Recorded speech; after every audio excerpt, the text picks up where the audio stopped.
Alright, John from JK Collect here. Going to do a quick rundown of a new deck that I played last night at local league. This is Team Rocket's Nidoking. Big Nidoking fan, and I just wanted to have a try at it no matter what. I've never really played a poison deck before. But for Pokemon, we have 4 copies of Team Rocket's Nidoran, 2 copies of Team Rocket's Nidorino, 3 copies of Team Rocket's Nidoking EX.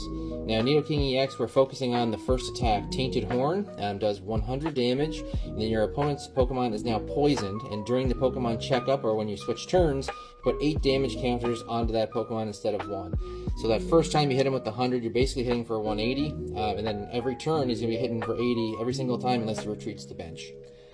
Then we're going into one 50 HP copy of Pidgey, one 60 HP copy of Pidgey, 1 Pidgeotto at 90, and then we got 2 copies of Pidgeot EX, and we know Pidgeot is rotating soon, but we are still going to take advantage of that quick search ability.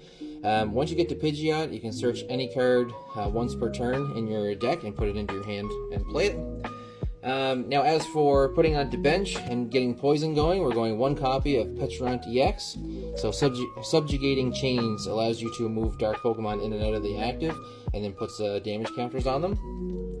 And for the damage counters, you're playing 1 copy of Monkey Dory. You could play 2, but I needed to make room for the Pidgeot line. So as long as you get a Dark Energy onto him, anything that gets poisoned, you can move the damage back over to your opponent with Monkey Dory. We also have 1 copy of Team Rocket's Mimikyu.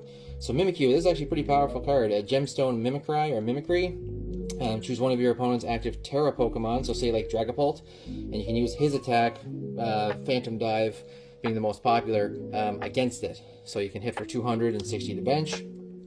Also have 1 copy of Team Rocket's Sneasel. So Sneasel is, in case you have a poison Pokemon in the active for your opponent and they retreat to bench, they still have the damage counters on them, so if you put Sneasel into your active spot, you can snipe on the bench and do 20 damage to every damage counter on that Pokemon.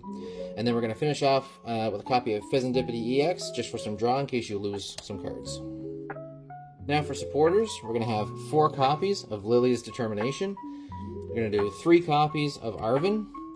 We're going to go 2 copies of Iono, 2 copies of Hilda, and 2 copies of Boss's Orders. For the item cards, we're going to go 4 copies of Buddy Buddy Poffin, 2 copies of Nest Ball, 2 copies of Ultra Ball, 3 copies of Rare Candy, 1 Counter Catcher, 1 Super Rod, and then your ace spec is going to be the Unfair Stamp. For the Pokemon Tool cards, we're running 1 TM Evo and 1 copy of Punk Helmet. Now, Punk Helmet is great to attach onto your Nidokings in the active spot, because if they get attacked, or if they're even knocked out, it's 4 more damage counters onto the attacking Pokemon, which helps knock them out as well. For the stadiums, I actually don't have the proper stadium that I'd like to play. I only played 2 Artisans, and I've seen variations where the Pidgeot line was not in this deck and they played Team Rocket's Watchtower. But the one that you really want, I'll put up on the screen now, is called the Perilous Jungle. And that actually puts 2 more damage counters on per turn on each active Pokemon as well. So that helps build up the damage.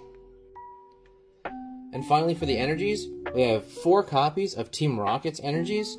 And for people who haven't seen that before, it basically just provides 2 energies. So any combination of Psychic and Dark energy at a time. So you just need 1 of those and a Dark energy, in which we run 6 copies onto your Nidoking before you start attacking.